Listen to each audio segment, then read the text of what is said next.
Thank you. Thank you very much. Can you guys hear me? Can everyone hear me? Does it sound like it's on? Yeah, all right, I'll just start. Thank you for that. All right, so first up, who here has a website that they use to promote their business? Let's see. And who here has an e-commerce site specifically? Okay, there's a few. And I'm guessing the rest are like developers or people like that. Cool. All right, so I'm going to start by telling you my story. It's the mid-90s, and I am 6 months into an applied science degree here at Gardens Point, QUT, and I absolutely hate it. I hate it. This room is giving me the heebie-jeebies because, seriously, I think it was in here that I might have just decided I was out. All I'd wanted to do since I was tiny was to sing, perform, write songs, create, communicate. But my family were teachers and academics, and I'd done well in school, so the obvious path was that I ended up at uni doing my applied science degree. You can imagine my parents, the day when 6 months in I rang them and said, I'm quitting uni. I am out, I've got a gig in a band with a couple of guys that have got some dates around Queensland and Australia, maybe Australia if I'm lucky. I'm going to go and do that. Mum cried for about 2 months, and Dad, I couldn't ring without my dad going, have you thought about when you might be going back to university? They warmed up to the idea, though, when that band turned out to be Savage Garden, and they started getting some serious chart success, not only here in Australia, but internationally, and suddenly I was off and I was touring the world. I spent about 12 months with Savage Garden, touring as their backing singer, and it was awesome. I went around the world probably 3 times with them. But during that, I always knew that there was something more I wanted to do. I wanted to be doing my own thing, telling my own stories. So when I finally left Savage Garden, I went on to pursue my own stuff. Now, Mum and Dad, there's a bit of Savage Garden, yeah. Darren Hayes would kill me if he saw this stuff. He's going to love it that it goes up on the internet. Then in 2001, Mum and Dad really warmed up to the idea of the music thing when this happened. Take us out tonight, the kids from the band. And Nikki, they collaborated with Daniel Jones from Savage Garden on this single. It's rocking up the charts. Everybody loves it. You know it. You want it. It's Nikki. We're pleased to meet you. I'm Rose McManus. Say hi to your mum for me. Congratulations. I'm not going to play the whole thing.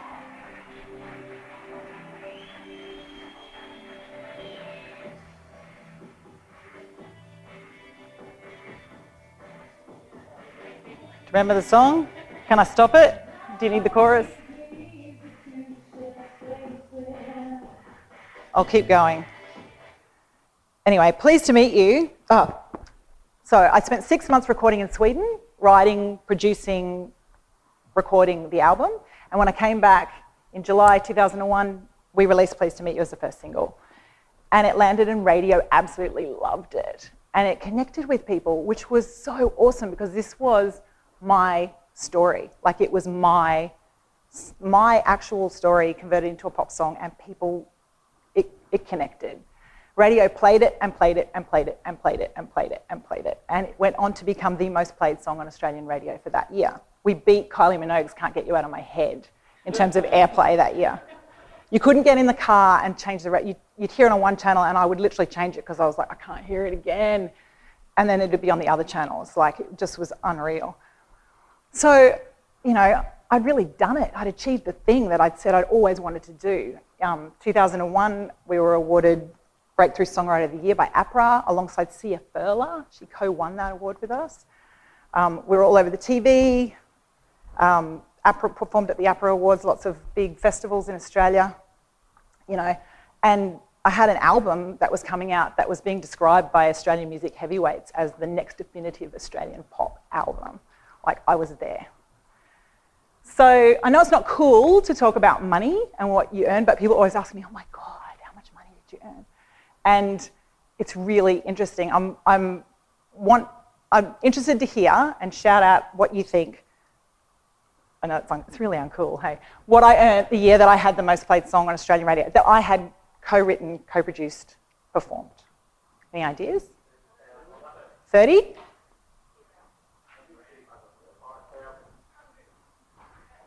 The year I had the most played song on Australian radio, my taxable income that year.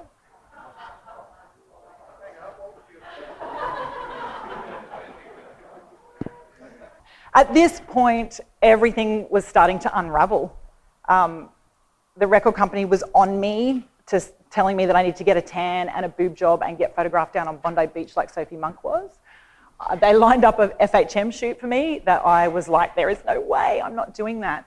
And I had no ability to tell my story because it was before the time of YouTube and social media and self-publishing platforms where artists could do it themselves. I was at the mercy of the PR machine of the record label.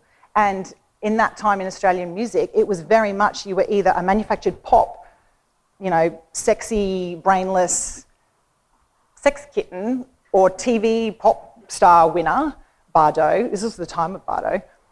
Or you were Triple J, super cool, alternative, you know, you were a true artist. Meanwhile, I was neither of those. I was a true artist, but I wasn't a Triple J style one. I was a commercial music songwriter, producer, performer. So I really battled with the record company to get heard. After a year or so of battling, trying to get other songs on the radio, it was just all too hard and the record company dropped me.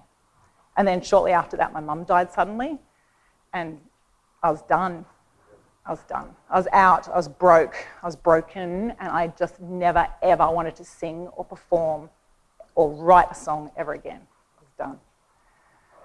So I needed to reinvent myself, and I took some time off, travelled, and when I was thinking about what I wanted to do, it was really hard because I was like, you know, it was devastating. I was so embarrassed that I'd been so publicly visible and so I had nothing. And in what had seemed like a shitty move from the record company at the time, they had a website built for us, but we couldn't update it. They had no budget for making updates to it. And so my brother and I, who I lived with because of taxable income, we decided that we would get Dreamweaver and we would learn HTML and we would update this website ourselves.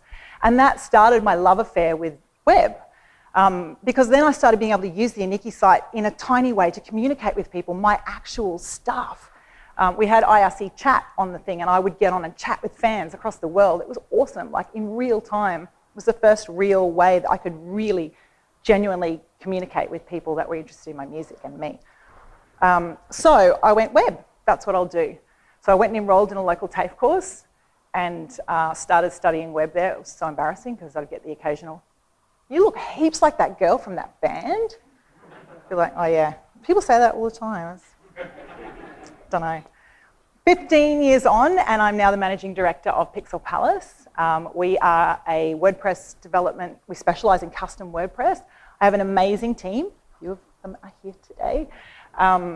And we all just love what we do. I am so happy to go to work every day. It's awesome. We work on great clients. We only take projects that we're invested in and that I feel like we can really run with and help tell a story and make a difference with. So what I love about it though is about web in general is that, like songwriting, you're connecting with people through telling a story. And people always ask me, how did you, like some people don't understand the leap between my songwriting career and what I do now and what I'm so passionate about with what I do now. And I have this analogy that a great website is kind of like a great pop song.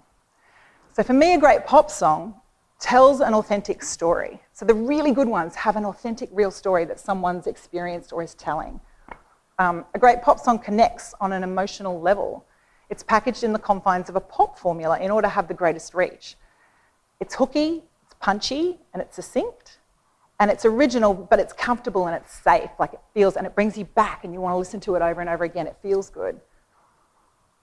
And a great website does the same. It should tell an authentic story. It should connect on an emotional level. It should be packaged in the confines of usability in order to reach the most amount of people and good SEO.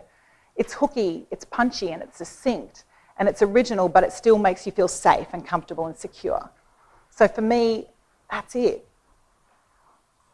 The biggest part I'm really passionate about in what I do is humanizing the experience. I love the idea of the storytelling and taking a person's story and telling it through their online experience. We've been doing this with both the businesses. So I run Pixel Palace, started doing this with Pixel Palace, which is why I'm here today telling you my story. For 15 years, I've told no one this story. I ran Pixel Palace as Jen Jeavons with no mention of anything that I've done in the past. And I started realising that humanising my story like this has massive value with making people connect with me, understanding it wasn't all great, showing some vulnerability, they remember me. I'm using it now, I'm telling this story. You can do this too. So this is what I'm here to talk about today, humanising your digital experience. There's two sides to this, in my opinion. One that I'll start with is designing for humans. So human-centred design, user experience stuff. And the other side is humanising your actual brand. So let's start with designing for humans. So this is user experience stuff. So we try to do this with all websites. It's super important with e-commerce though. Starts with knowing your user. If anyone saw Kate Toon's talk yesterday, she talked about this fantastically. Understanding who you're talking to before you even start planning anything to do with your website. No content, no design, nothing. Who is it you're talking to? Understanding what they know about your business. What context are they coming to you from? What devices will they mainly be using? It might be different. What demographic? What is it they want from you? And what is the thing that you could deliver that would just absolutely delight them in terms of your digital experience? So understanding that before you start. Designing for emotion, understanding that humans are emotional creatures and we tie emotions to memories. So most of your big memorable experiences in your life will be tied to some sort of emotion, and that's how we recall things. So making a digital experience that feels emotive or has something that is memorable in terms of emotion is super important. So this can be done with making things playful slightly, like in our Coffee Beans Delivered example. If you have a look at it online, you'll see the little mouse overs, the way things load in. There's a little bit of fun in it and it's engaging and it pulls you into the story. So that could be done too by photography, video, all sorts of stuff, the typography of the site, anything designing for emotion. Thirdly, understanding sensory adaption. So sensory adaption in humans is where if there's a constant stimuli that you see or hear or smell over and over, your brain starts filtering out that message because it decides that it's not important to what you need to know here and use your cognitive function for. This applies massively to web because if you are using a template that millions of people use, it's the same template and it looks the same as everyone else, or everyone in your industry has this same exact layout. This is going to play into sensory adaption. People start filtering out stuff because it looks the same as everything else, so they think it's either scammy or irrelevant and I don't need to pay attention. You can change this up by adding in little elements of surprise and delight into your site, design-wise, or things that are unexpected slightly in the design. Whether it's colour, typography, photography, the wording, the copy, the headlines, not using the same headline that everyone uses so that you stand out and you jolt people out of that sensory adaption problem. And lastly, this is the big one for e-commerce in particular, understanding cognitive load in humans. So cognitive load is a big one in user experience because if people get to a site and they're overwhelmed, they switch off, they bail out. So lightening the cognitive load. Cognitive load happens with things like too many fonts on the page, too much content jammed in, not enough white space, not a clear user path, bad navigation, things like that, not knowing where to click. That just tires people whether they realise it or not, and then they start dropping off. In e-commerce, it applies in terms of using guided selling. So you can reduce cognitive load by using guided selling in e-commerce. Which brings me to Coffee Beans Delivered. So, like in my intro, you guys were told that about 4 years ago, my husband and I, over a beer one weekend, thought it would be a great idea to start our own e-commerce store. Since we'd built so many for clients, it'd be easy, right?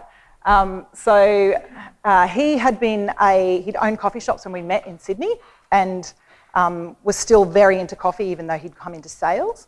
And so coffee seemed like an obvious one. We saw some gaps in the market SEO-wise for this.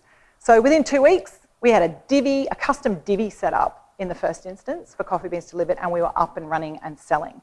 And out the gate, this thing did pretty well. I actually presented in 2015 at WordCamp on Coffee Beans Delivered and how we'd done it, because it was, we see a lot of e-commerce stores launch, But this one did really well out the gate. We were selling straight away. That was cool. As it developed, we realised that there was a lot we could do to improve in terms of helping customers decide. So we did some polling and feedback of customers, and Ryden in particular started ringing customers and asking for feedback on the website. And a lot of what came back was that it was fantastic, the product was fantastic, everything was good.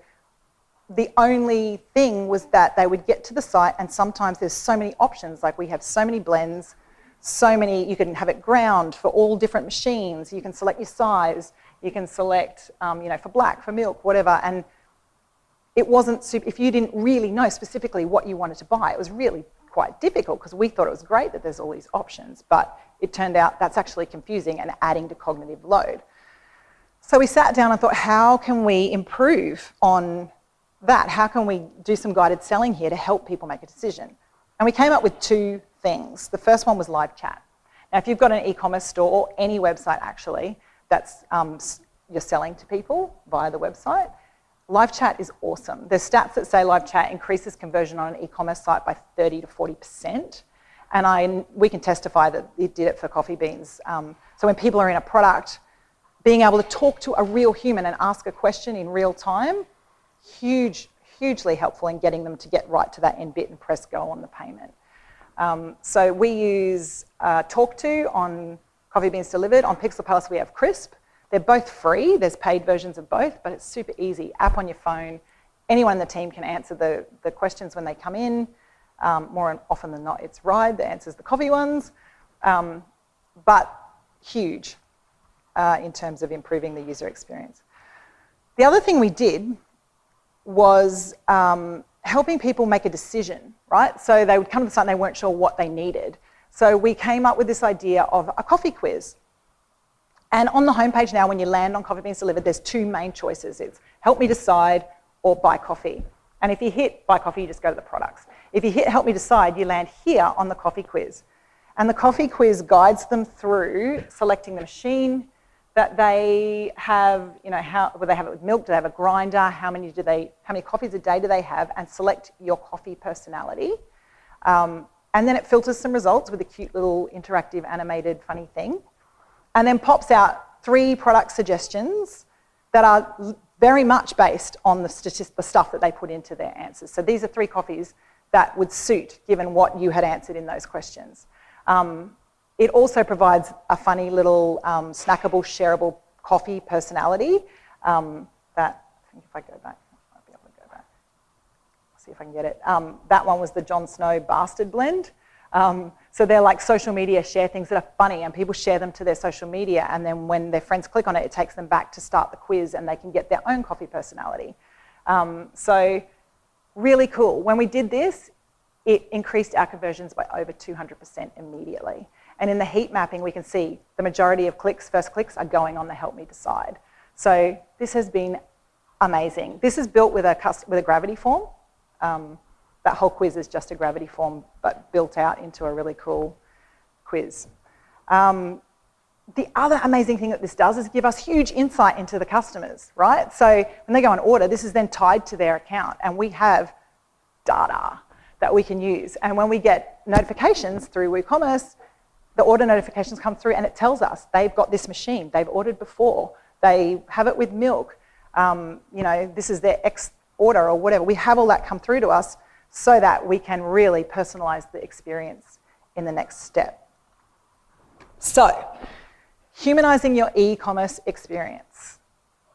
There's stats that say that after just one poor experience with a company's website, 60% of people are less loyal to the brand. So this stuff really, really matters in a competitive market. And I think there's 4 key things around humanizing your e-commerce in particular. The first one is investing in the right technology. So many times I see people, they set up an e-commerce store themselves. It's ugly as hell. Yes, it's got products on it. Yes, technically, if you're persistent enough, you can probably get to a checkout and buy something. But it is so competitive now that investing in this as if it's a shop front for your business, you wouldn't make a shop that people walk into and it was just all stuff on the floor for sale and no lighting and no real customer service. You wouldn't do that. People invest in a real store. This is an online, this is a storefront. So investing in the technology, and that's not to say you can't do what we did with coffee beans, where we did a fairly dodgy divvy up first to test the idea and see if it would work. And once we had proof of concept, we went and did the whole hog and now have a very custom WooCommerce. But investing in the right technology and making sure it's like super duper, performs to perfection, secure, leaves no doubts in the customer's mind about purchasing from you. No errors, no broken links, none of that. So technology. The second one is make every interaction count. You are only as good as the last interaction with your website. They're only going to remember the last one. So you just have to make absolutely everything count. Again, performing to perfection comes back to the investing in the right technology. Communicating continuously. So many times you buy something from an e-commerce store, right? And they've been emailing you with abandoned cart stuff or whatever, and you're seeing their ads, and then you buy something and you never hear from them again. It's like, what? Or maybe a few months later you might get a general email, marketing email.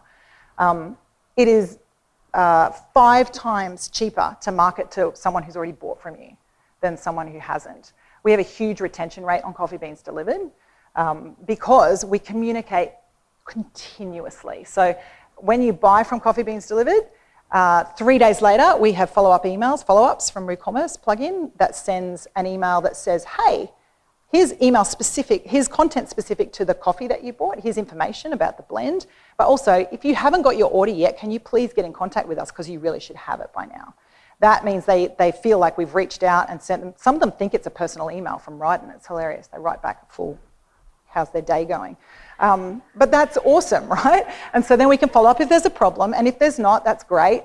In a month's time, there's another follow-up email that says, hey, you probably finished your coffee by now or well into it. How did it go? Would you review for a discount? So we use the Review for Discounts plugin, and it works with the follow-up emails. We ask them for a review. It automatically sends them a discount code when they do it, and we have a site full of amazing customer reviews from the last 4 years that help our SEO, help our customer experience, and communication, it just keeps going around and around and around. So social, we remarket to people who've bought from us. So the social, we're touching them on social over and over with viral stuff, information stuff about how to make coffee. So they're seeing it over and over again. And then the last one, in the communication too, we use that information from the quiz to send things like personal notes in their order. So if we see that someone's ordered, you see the same names come up sometimes, or we can see on their thing that they're a really great customer who's been ordering they've ordered 15 times in the last year or something. Ryde send them a personal note that says, hey, hope you enjoyed the Tia Dentro last time.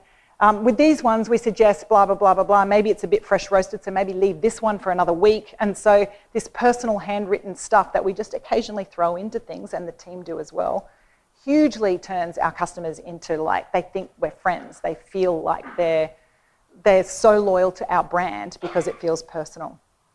And then the last big thing is humanizing your brand. This is huge for e-commerce stores in particular, but for anyone online. So humanizing your brand, how do you do it? For me, it's a few things. First of all, opening up, showing vulnerability. Like if you run a store, when something goes wrong on Coffee Beans Delivered, we're really open about it. If there's a bad review, we will address it and try and be a bit funny, but absolutely 100%. You can see on Facebook if we've ever had bad reviews, a lot of the time they've come back and changed them because of our response, but we're very open about if we've stuffed up, we're human, we're only small. Sorry about that, we're trying to do better. Being real and open and genuine and showing vulnerability lets people connect with you. Showing genuine character. So this comes down to copy and photos and stuff.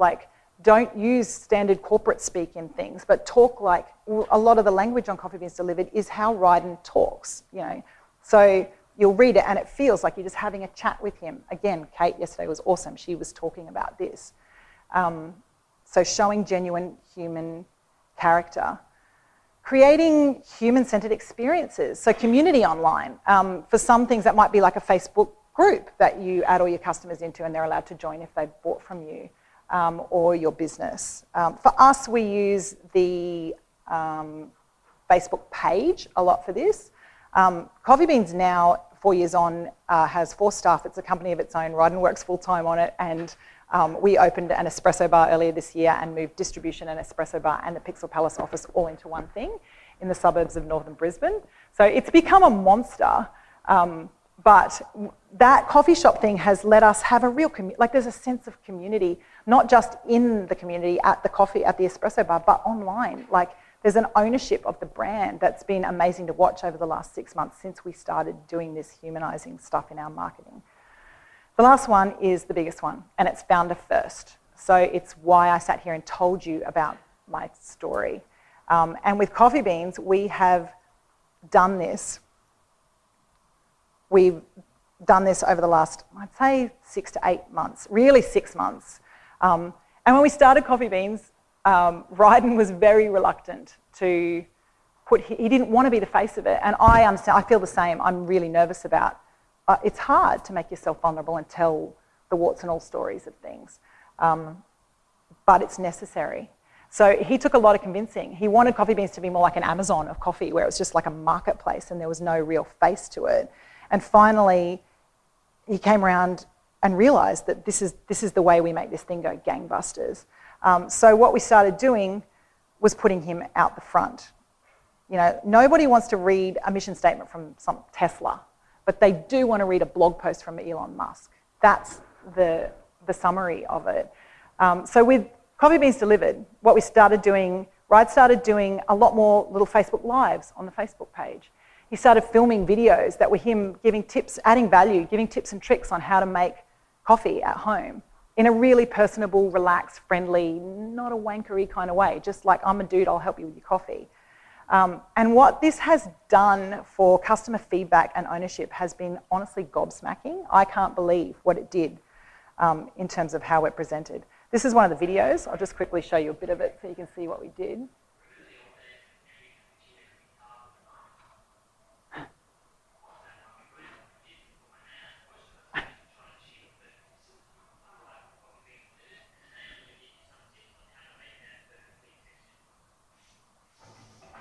Right, so the whole series, we just have a series of these and they go out on funnels on Facebook. That one in particular has gone absolutely viral, like the stats on it, I don't know if you can see, but we reached almost 100,000 people since August with nearly 12,000 engagements, and the shares on it, 152 shares, 176 comments, not one negative comment.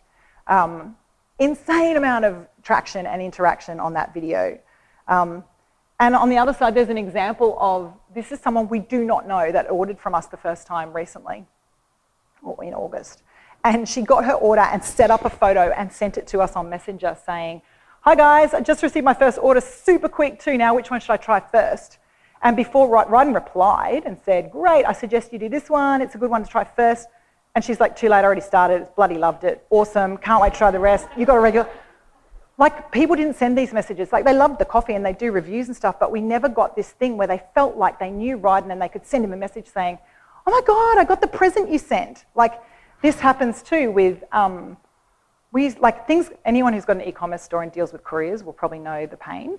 But that's our biggest pain point in Coffee Beans Delivered, is just couriers. And so sometimes, you know, we'd get a photo in an email with someone going off on the attack because with a photo of their order and tire marks on it because the courier had like literally run over the coffee. Insane. And it's not us. Oh, sorry. It's out of control from our end at that point. So it's not us. But they'd send an email and it was aggressive and on the offence because they thought we were a big company and they'd have to fight to get their coffee replaced or their money back or some sort of justice in this terrible situation. And, you know, Rodney would always pick up the phone and ring again. Humanizing the digital experience. There's a person behind this. And as soon as he did, they'd be like, one, my God, an e-commerce store has never called me. No one from an e-commerce store has ever called. Like, have you ever had a phone call from an e-commerce store?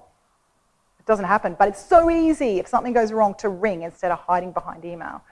But what's happened since we put Ryden out the front is people email and they're like, "Hey, Ryde, it looks like the stupid courier ran over my coffee. Oh, you know, I don't know, I thought you should just know about it because it's not very good for you." Like, the tone is materially different in how they communicate with us because they feel like it's a person who they like.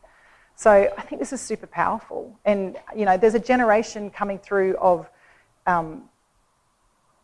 digital natives that don't have a distinction between their digital world and their real world. And so we have to be doing this in order to really connect with everyone. So to summarise the founder first brand thing, you know, give the examples. You can be like an all organic snack food company, let's say, and your message could be, we make healthy snacks. Or you could be the founder that like had her life changed by finding a healthy relationship with food and wants to share that with everyone. It's much more engaging. You could be an investment firm that invests in startups, and that's great. Or you could be a personable investor who mentors at scale online because he loves helping startups and wants to share his insights from 20 years of trenches doing this with the world. You know? Or you could be a digital agency, or you could be a founder who dreamed of connection and pop stardom and went on to do that and be an award-winning singer-songwriter, and then absolutely crashed and burned and had to reinvent herself. Did so, came back as a digital storyteller for businesses, and now loves authentically sharing her story and her passion with everyone. Who would you rather do business with? For me, it feels like a no-brainer. So to summarise, in humanising your digital or e-commerce experience, for me, it's about curating an experience that feels real and it's representative of your brand, and that it focuses on how you want the customer to feel. So how do you do that? For me, you put a person out in front first and foremost.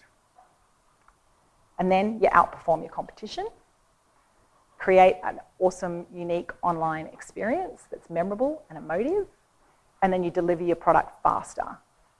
And that is how you humanise your e-commerce experience for the win.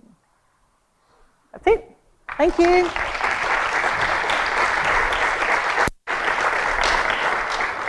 Questions?